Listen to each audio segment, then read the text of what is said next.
പുറപ്പാട് 4:5. മോശയെ ശക്തിപ്പെടുത്തുന്നു. മോശ പറഞ്ഞു, അവർ എന്നെ വിശ്വസിക്കുകയില്ല, എൻ്റെ വാക്ക് കേൾക്കുകയുമില്ല, കർത്താവ് നിനക്ക് പ്രത്യക്ഷപ്പെട്ടില്ല എന്നവർ പറയും.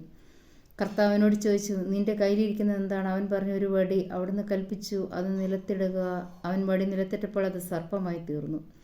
മോശ അതുകൊണ്ട് അകന്നു മാറി. കർത്താവ് അരുളി ചെയ്തു, കൈനീട്ടി അതിൻ്റെ വാലിൽ പിടിക്കുക. അവൻ കൈനീട്ടി അതിനെ പിടിച്ചപ്പോൾ അത് വീണ്ടും വടിയായി തീർന്നു. ഇത് തങ്ങളുടെ പിതാക്കന്മാരുടെ ദൈവമായ കർത്താവ്, അബ്രാഹത്തിൻ്റെയും ഇസ്ഹാക്കിൻ്റെയും യാക്കോബിൻ്റെയും ദൈവം നിനക്ക് പ്രത്യക്ഷപ്പെട്ടതെന്ന് അവർ വിശ്വസിക്കാൻ വേണ്ടിയാണ്. കർത്താവ് വീണ്ടും അരുളി ചെയ്തു, നിന്റെ കൈ മാറിടത്തിൽ വയ്ക്കുക. അവൻ അപ്രകാരം ചെയ്തു. കൈ തിരിച്ചെടുത്തപ്പോൾ അത് മഞ്ഞുപോലെ വെളുത്ത് കുഷ്ഠമുള്ളതായി കാണപ്പെട്ടു. അവിടുന്ന് കൽപ്പിച്ചു, കൈ വീണ്ടും മാറിടത്തിൽ വയ്ക്കുക. അവൻ അപ്രകാരം ചെയ്തു. മാറിടത്തിൽ നിന്ന് കൈ തിരിച്ചെടുത്തപ്പോൾ അത് പൂർവ്വസ്ഥിതിയിലായി, ശരീരത്തിൻ്റെ മറ്റു ഭാഗങ്ങൾ പോലെ കാണപ്പെട്ടു. അവർ നിന്നെ വിശ്വസിക്കാതിരിക്കുകയും നിന്റെ ആദ്യത്തെ അടയാളത്തിൻ്റെ സാക്ഷ്യം സ്വീകരിക്കാതിരിക്കുകയും ചെയ്താൽ രണ്ടാമത്തേൻ്റെ സാക്ഷ്യം സ്വീകരിച്ചേക്കും. ഈ 2 അടയാളങ്ങളും അവർ വിശ്വസിക്കാതിരിക്കുകയും നിന്റെ സാക്ഷ്യം സ്വീകരിക്കാതിരിക്കുകയും ചെയ്യുന്ന പക്ഷം നീ നദിയിൽ നിന്ന് കുറേ വെള്ളമെടുത്ത് കരയിൽ ഒഴിക്കുക. നദിയിൽ നിന്ന് നീ എടുക്കുന്ന ജലം കരയിൽ രക്തമായി മാറും. മോശ കർത്താവിനോട് പറഞ്ഞു, കർത്താവേ, ഞാൻ ഒരിക്കലും വാക്ചാതുര്യമുള്ളവനായിരുന്നില്ല. അങ്ങ് ദാസനോട് സംസാരിച്ച ശേഷവും അങ്ങനെ തന്നെ.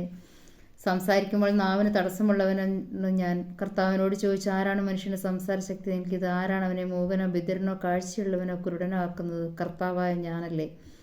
ആകയാൽ നീ പുറപ്പെടുക. സംസാരിക്കാൻ ഞാൻ നിന്നെ സഹായിക്കും. നീ പറയേണ്ടതെന്ന് ഞാൻ പഠിപ്പിച്ചു തരും. എന്നാൽ അവൻ അപേക്ഷിച്ചു, കർത്താവെ, ദയചെയ്ത് മറ്റാരെങ്കിലും അയക്കണമേ. അപ്പോൾ കർത്താവ് മോശയോട് കോപിച്ച് പറഞ്ഞു, നിനക്ക് ലേവ്യനായ അഹറോൻ എന്നൊരു സഹോദരനുണ്ടല്ലോ. അവൻ നന്നായി സംസാരിക്കുമെന്ന് എനിക്കറിയാം. ഇതാ അവൻ നിന്നെ കാണാൻ വരുന്നു. നിന്നെ കാണുമ്പോൾ അവൻ സന്തോഷിക്കും. പറയേണ്ട വാക്കുകൾ നീ അവന് പറഞ്ഞു കൊടുക്കുക. ഞാൻ നിൻ്റെയും അവൻ്റെയും നാവിനെ ശക്തിപ്പെടുത്തും. നിങ്ങൾ ചെയ്യേണ്ടത് നിങ്ങൾക്ക് ഞാൻ പഠിപ്പിച്ചു തരികയും ചെയ്യും. അവൻ നിനക്ക് പകരം ജനത്തോട് സംസാരിക്കും. അവൻ നിന്റെ വക്താവായിരിക്കും. നീ അവന് ദൈവത്തെ പോലെയും. ഈ വടി കയ്യിലെടുത്തുകൊള്ളുക. നീ അതുകൊണ്ട് അത്ഭുതങ്ങൾ പ്രവർത്തിക്കും. മോശ അമ്മായിയപ്പന ജത്രോയുടെ അടുക്കൽ തിരിച്ചെന്ന് പറഞ്ഞു, ഈജിപ്തിലുള്ള എൻ്റെ സഹോദരൻ ജീവിച്ചിരിപ്പുണ്ടെന്ന് അറിയുന്നതിന് അങ്ങോട്ട് മടങ്ങിപ്പോകാൻ എന്നെ അനുവദിക്കണം. ജത്ര പറഞ്ഞ്, സമാധാനത്തോടെ പോവുക. മിദ്യാനിൽ വെച്ച് കർത്താവ് മോശയോട് പറഞ്ഞു, നീ ഈജിപ്തിലേക്ക് മടങ്ങിപ്പോവുക. നിന്നെ കൊല്ലാൻ കാത്തിരുന്നവർ മരിച്ചു കഴിഞ്ഞു. മോശ ഭാര്യയും പുത്രന്മാരെയും കഴുതപ്പുറത്ത് കയറ്റി ഈജിപ്തിലേക്ക് തിരിച്ചു. അവൻ ദൈവത്തിൻ്റെ വടിയും കയ്യിലെടുത്തു. കർത്താവ് മോശയോട് പറഞ്ഞു, നീ ഈജിപ്തിലേക്ക് മടങ്ങിയാണ്. അവിടെ എത്തുമ്പോൾ ഞാൻ നിനക്ക് വശമാക്കി തന്നിരിക്കുന്ന അത്ഭുതങ്ങൾ ഫറവോയുടെ സ്ഥാനത്തിൽ പ്രവർത്തിക്കണം. എന്നാൽ ഞാൻ അവനെ കഠിനചിത്തനാക്കും. അവൻ ജനത്തെ വിട്ടയക്കുകയില്ല. നീ ഫറവോയോട് പറയണം, കർത്താവ് പറയുന്നു, ഇസ്രായേൽ എൻ്റെ പുത്രനാണ്, എൻ്റെ ആദിജാതൻ. ഞാൻ നിന്നോട് ആജ്ഞാപിക്കുന്നു, എന്നെ ആരാധിക്കാൻ വേണ്ടി എൻ്റെ പുത്രനെ വിട്ടയക്കുക. നീ അവനെ വിട്ടയക്കുന്നില്ലെങ്കിൽ നിൻ്റെ പുത്രനെ, നിൻ്റെ ആദിജാതനെ തന്നെ ഞാൻ വധിക്കും. യാത്രാമധ്യേ അവർ താമസിച്ചിരുന്ന സ്ഥലത്ത് കർത്താവ് പ്രത്യക്ഷനെ മോശയെ വധിക്കാൻ ഒരുങ്ങി. ഉടനെ സിപ്പോർ ഒരു കൽക്കത്തിയെടുത്ത് എൻ്റെ പുത്രൻ്റെ അഗ്രചർമ്മം ഛേദിച്ചു. അതുകൊണ്ട് മോശയുടെ പാദങ്ങളിൽ സ്പർശിച്ചിട്ട് അവൾ പറഞ്ഞു, നീ എനിക്ക് രക്തഭർത്താവാകുന്നു. അപ്പോൾ അവിടുന്ന് അവനെ വിട്ടുപോയി. അവൾ പറഞ്ഞു, പരിച്ഛേദന നിമിത്തം നീ എനിക്കും രക്തഭർത്താവാകുന്നു. കർത്താവ് അഹ്റോനോട് പറഞ്ഞു, നീ മരുഭൂമിയിലേക്ക് പോയി മോശയെ കാണുക. അതനുസരിച്ച് അഹ്റോൻ പോയി ദൈവത്തിൻ്റെ മറയിൽ വെച്ച് അവനെ കണ്ണുമൂടി ചുംബിച്ചു. തന്നെ അയച്ച കർത്താവ് കൽപ്പിച്ച എല്ലാ കാര്യങ്ങളും താൻ പ്രവർത്തിക്കണമെന്ന് അവിടുന്ന് ഭരമേൽപ്പിച്ച അടയാളങ്ങളും മോശ അഹ്റോനോട് വിവരിച്ചു പറഞ്ഞു. അനന്തരം മോശയും അഹ്റോനും ചെന്ന് ഇസ്രായേൽ ശ്രേഷ്ഠന്മാരെല്ലാം വിളിച്ചുകൂട്ടി. കർത്താവ് മോശയോട് പറഞ്ഞ കാര്യങ്ങളെല്ലാം അഹ്റോൻ ജനത്തോട് വിവരിക്കുകയും അവരുടെ മുൻപിൽ അടയാളങ്ങൾ പ്രവർത്തിക്കുകയും ചെയ്തു. ജനം വിശ്വസിച്ചു. കർത്താവ് ഇസ്രായേൽ മക്കളെ സന്ദർശിക്കുന്നുവെന്നും അവരുടെ കഷ്ടതകൾ കണ്ടിരിക്കുന്നുവെന്നും കേട്ടപ്പോൾ അവർ തലകുനിച്ച് അവിടുത്തെ ആരാധിച്ചു. മോശയും അഹ്റോനും ഫറവോയുടെ മുൻപിൽ ചെന്ന് പറഞ്ഞു, ഇസ്രായേലിൻ്റെ ദൈവമായ കർത്താവ് കൽപ്പിക്കുന്നു, മരുഭൂമിയിൽ വന്ന് എൻ്റെ ബഹുമാനാർത്ഥം പൂജാ മഹോത്സവം ആഘോഷിക്കാൻ എൻ്റെ ജനത്തെ വിട്ടയക്കുക. അപ്പോൾ ഫറവോ ചോദിച്ചു, ആരാണീ കർത്താവ്? എൻ്റെ വാക്കിട്ട് ഞാൻ എന്തിന് ഇസ്രായേൽക്കാരെ വിട്ടയക്കണം? ഞാൻ കർത്താവിനെ അറിയുന്നില്ല, ഇസ്രായേൽക്കാരെ വിട്ടയക്കുകയുമില്ല. അപ്പോൾ അവർ പറഞ്ഞു, ഹെബ്രായരുടെ ദൈവം ഞങ്ങളെ സന്ദർശിച്ചിരിക്കുന്നു. ആകയാൽ 3 ദിവസത്തെ യാത്ര ചെയ്ത് മരുഭൂമിയിൽ ചെന്ന് ഞങ്ങളുടെ ദൈവമായ കർത്താവിന് ബലിയർപ്പിക്കാൻ ഞങ്ങളെ അനുവദിക്കുക. അല്ലാത്ത പക്ഷം അവിടുന്ന് മഹാമാരി കൊണ്ടോ വാൾ കൊണ്ടോ ഞങ്ങളെ ശിക്ഷിക്കും. അപ്പോൾ ഈജിപ്ത് രാജാവ് അവരോട് പറഞ്ഞു, മോശെ, അഹ്റോനെ, നിങ്ങൾ ജനത്തിൻ്റെ ജോലിക്ക് മുടക്കം വരുത്തുന്നതിന് പോയി നിങ്ങളുടെ കാര്യം നോക്കുവിൻ. അവൻ തുടർന്ന്, നാട്ടിൽ നിങ്ങളുടെ ജനം ഏറെയുണ്ട്, അവരുടെ ജോലിക്ക് നിങ്ങൾ മുടക്കം വരുത്തുകയോ? ഫറവോ അന്ന് തന്നെ ജനത്തിൻ്റെ മേൽനോട്ടക്കാരോടും അവരുടെ മേലധികാരികളും കൽപ്പിച്ചു, ഇഷ്ടിക ഉണ്ടാക്കാൻ വേണ്ട വൈക്കോൽ മുൻപെന്ന പോലെ ഇനി ജനത്തിന് എത്തിച്ചു കൊടുക്കേണ്ട. അവർ തന്നെ പോയി ആവശ്യമുള്ള വൈക്കോൽ ശേഖരിക്കട്ടെ. എന്നാൽ ഇതുവരെ ഉണ്ടാക്കിയിരുന്നത്ര ഇഷ്ടിക ഉണ്ടാക്കാൻ അവരെ നിർബന്ധിക്കുകയും വേണം. അതിൽ കുറവ് വരരുത്. അവർ അലസരാണ്. അതുകൊണ്ട് ഞങ്ങളുടെ ദൈവത്തിന് ബലിയർപ്പിക്കാൻ ഞങ്ങൾ പോകട്ടെ എന്ന് അവർ മുറവിളി കൂട്ടുന്നത്. അവരെ കൊണ്ട് കൂടുതൽ ജോലി ചെയ്യിക്കുക. അങ്ങനെ അവർ അധ്വാനിക്കുകയും വ്യാജവാക്കുകൾ ശ്രദ്ധിക്കാതിരിക്കുകയും ചെയ്യട്ടെ. മേൽനോട്ടക്കാരും മേസ്ത്രികളും ചെന്ന് ജനത്തോട് പറഞ്ഞു, ഇനി നിങ്ങൾക്ക് വൈക്കോൽ തരികയില്ലെന്ന് ഫറവോ പറയുന്നു. നിങ്ങൾ തന്നെ പോയി കിട്ടാവുന്നിടത്തെല്ലാം വൈക്കോൽ ശേഖരിക്കുവിൻ. എന്നാൽ പണിയിൽ യാതൊരു കുറവും വരരുത്. ജനം വൈക്കോൽ ശേഖരിക്കുന്ന ഈജിപ്തിൻ്റെ നാനാഭാഗങ്ങളിലേക്കും പോയി. മേൽനോട്ടക്കാർ കർശനമായി നിർദ്ദേശിച്ചു, ദിവസം തോറുമുള്ള വേല വൈക്കോൽ തന്നിരുന്നപ്പോൾ എന്ന പോലെ ചെയ്തു തീർക്കുവിൻ. ഫറവോയുടെ ഉദ്യോഗസ്ഥന്മാർ ജോലിയുടെ മേൽനോട്ടത്തിന് നിയമിച്ചിരുന്ന ഇസ്രായേൽക്കാരെ പ്രഹരിച്ചുകൊണ്ട് ചോദിച്ചു, നിങ്ങൾ ഇതുവരെ ഉണ്ടാക്കിക്കൊണ്ടിരുന്ന സൃഷ്ടികൾ ഇന്നലെയും ഇന്നും ഉണ്ടാക്കാഞ്ഞതെന്ത്? ഇസ്രായേൽക്കാരായ മേൽനോട്ടക്കാർ ഫറവോയെ സമീപിച്ച് ഇങ്ങനെ പരാതിപ്പെട്ടു, അങ്ങയുടെ ദാസന്മാരോട് എന്താണ് ഇപ്രകാരം പെരുമാറുന്നത്? അങ്ങയുടെ ദാസന്മാർക്ക് അവർ വൈക്കോൽ തരുന്നില്ല, എങ്കിലും ഇഷ്ടയുണ്ടാക്കുമെന്ന് അവർ കൽപ്പിക്കുന്നു. അങ്ങയുടെ ദാസന്മാരെ പ്രഹരിക്കുന്നു, എന്നാൽ കുറ്റം അങ്ങയുടെ ജനത്തിൻ്റേതാണ്. ഫറവോ മറുപടി പറഞ്ഞു, നിങ്ങൾ അലസരാണ്, അതുകൊണ്ടാണ് കർത്താവിന് ബലിയർപ്പിക്കാൻ ഞങ്ങൾ പോകട്ടെ എന്ന് നിങ്ങൾ പറഞ്ഞുകൊണ്ടേയിരിക്കുന്നത്. പോയി ജോലി ചെയ്യുവാൻ നിങ്ങൾക്ക് വൈക്കോൽ തരികയില്ല. എന്നാൽ ഇഷ്ടികയുടെ എണ്ണം കുറയുകയും വരുത്. അനുദിനം ഉണ്ടാക്കുന്ന ഇഷ്ടികയുടെ എണ്ണത്തിൽ കുറവ് വരാൻ പാടില്ലെന്ന് കേട്ടപ്പോൾ ഇസ്രായേൽക്കാരായ മേലാളന്മാർ ധർമ്മസങ്കടത്തിലായി. ഫറവോയുടെ അടുക്കൽ നിന്ന് മടങ്ങിയെത്തുമ്പോൾ മോശയും അഹ്റോനും തങ്ങളെ കാത്തു നിൽക്കുന്നവർ കണ്ടു. അവർ മോശയോടും അഹ്റോനോടും പറഞ്ഞു, കർത്താവ് നിങ്ങളുടെ പ്രവൃത്തി കൊണ്ട് നിങ്ങളെ വിധിക്കട്ടെ. ഫറവോയുടെയും അവൻ്റെ സേവകരുടെയും മുൻപിൽ നിങ്ങൾ ഞങ്ങളെ അജ്ഞാപാത്രങ്ങളാക്കി. ഞങ്ങളെ വധിക്കാൻ നിങ്ങൾ അവരുടെ കയ്യിൽ വാൾ കൊടുത്തിരിക്കുന്നു. അപ്പോൾ മോശ കർത്താവിനോട് പറഞ്ഞു, കർത്താവേ, അങ്ങ് എന്തിനാണ് ഈ ജനത്തോട് ഇത്ര ക്രൂരമായി പെരുമാറുന്നത്? എന്തിനാണ് അങ്ങ് എന്നെ ഇങ്ങോട്ട് അയച്ചത്? ഞാൻ അങ്ങയുടെ നാമത്തിൽ ഫറവോയോട് സംസാരിക്കാൻ വന്നതു മുതൽ അവർ ഈ ജനത്തെ കഷ്ടപ്പെടുത്തുകയാണ്. അങ്ങയുടെ ജനത്തെ മോചിപ്പിക്കുന്നുമില്ല. ലേവ്യർ 4-ാം അധ്യായം.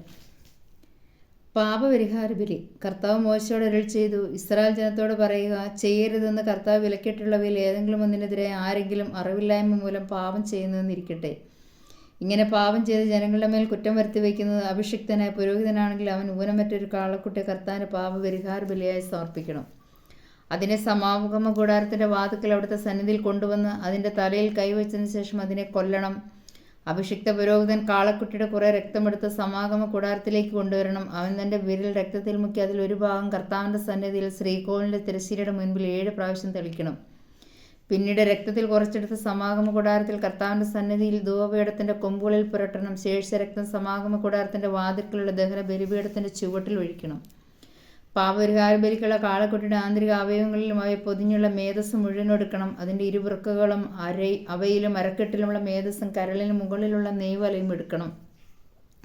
സമാധാന ബലിക്കുള്ള കാളയിൽ നിന്ന പോലെ പുരോഹിതൻ അവയെടുത്ത് ദഹന ബലിപീഠത്തിൽ വെച്ച് ദഹിപ്പിക്കണം. എന്നാൽ കാളക്കുട്ടിയുടെ തോലും മാംസം മുഴുവനും തലയും കാലുകളും ആന്തരിക അവയവങ്ങളും ചാണകവും കാളയെ മുഴുവനും പാളയത്തിന് വെളിയിൽ ചാരമിടുന്ന വൃത്തിയുള്ള സ്ഥലത്ത് കൊണ്ടുവന്ന് കത്തുന്ന വിറകന്മേൽ വെച്ച് ദഹിപ്പിക്കണം.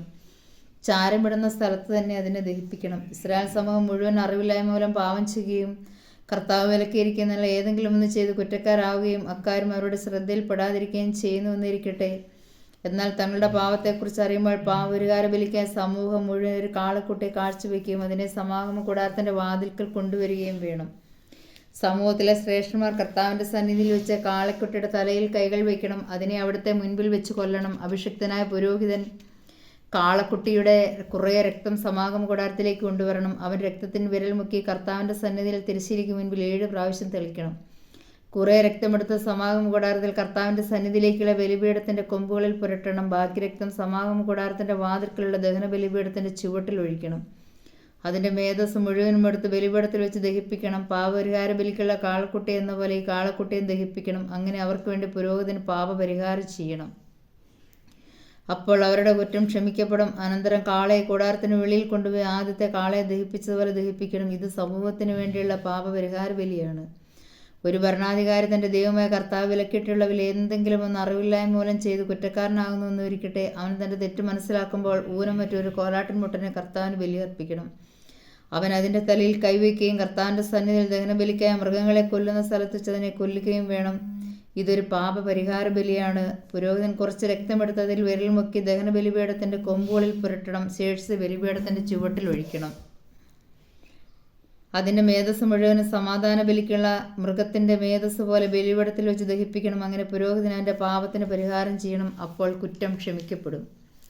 ജനങ്ങളിൽ ആരെങ്കിലും കർത്താവ് വിലക്കിയിട്ടുള്ളവയിൽ ഏതെങ്കിലും ഒന്ന് അറിവില്ലായ്മ കൊണ്ട് ചെയ്ത് കുറ്റക്കാരനായെന്നിരിക്കട്ടെ. അവൻ തൻ്റെ തെറ്റ് മനസ്സിലാക്കുമ്പോൾ ഊനമറ്റ ഒരു പെൺകോലാടിനെ പാപപരിഹാരത്തിനായി സമർപ്പിക്കണം.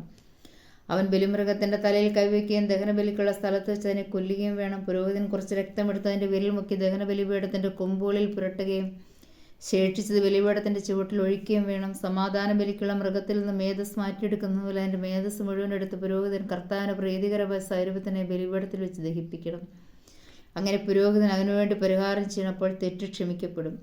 പാപപരിഹാര ബലിക്കായി ചെമ്മരിയാടിനെയാണ് കൊണ്ടുവരുന്നെങ്കിൽ അത് ഊനമറ്റ പെണ്ണാടായിരിക്കണം. അതിൻ്റെ തലയിൽ കൈവച്ചതിന് ശേഷം ദഹന ബലിമൃഗത്തെ കൊല്ലുന്ന സ്ഥലത്ത് വെച്ച് അതിനെ പാപപരിഹാര ബലിക്കായി കൊല്ലണം.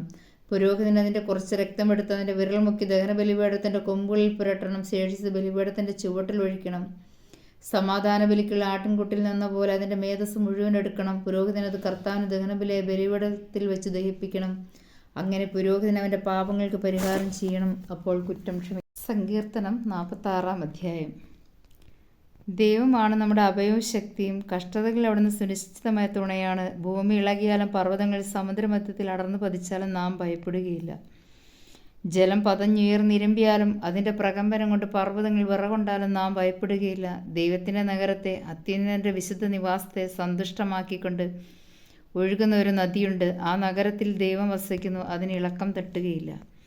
അതിരാവിലെ ദൈവം അതിനെ സഹായിക്കും. ജനതകൾ ക്രോധാവിഷ്ടരാകുന്നു, രാജ്യങ്ങളിൽ പ്രകമ്പനം കൊള്ളുന്നു. അവിടുന്ന് ശബ്ദമുയർത്തുമ്പോൾ ഭൂമി ഉരുകിപ്പോകുന്നു. സൈന്യങ്ങളുടെ കർത്താവ് നമ്മോടുകൂടെയുണ്ട്. യാക്കോബിൻ്റെ ദൈവമാണ് നമ്മുടെ അഭയം. വരുവിൻ, കർത്താവിൻ്റെ പ്രവൃത്തികൾ കാണുവിൻ. അവിടുന്ന് ഭൂമി എങ്ങനെ ശൂന്യമാക്കിയിരിക്കുന്നു എന്ന് കാണുവിൻ. അവിടുന്ന് ഭൂമിയുടെ അതിർത്തിയോളം യുദ്ധമില്ലാതാക്കുന്നു. അവിടുന്ന് വില്ലൊടിക്കുകയും കുന്തം തകർക്കുകയും ചെയ്യുന്നു. രഥങ്ങളെ അഗ്നിക്കിരയാക്കുന്നു. ശാന്തമാകുക, ഞാൻ ദൈവമാണെന്നറിയുക. ഞാൻ ജനതകളുടെ ഇടയിൽ ഉന്നതനാണ്. ഞാൻ ഭൂമിയിൽ ഉന്നതനാണ്. സൈന്യങ്ങളുടെ കർത്താവ് നമ്മോടുകൂടെയുണ്ട്. യാക്കോബിൻ്റെ ദൈവമാണ് നമ്മുടെ അഭയം.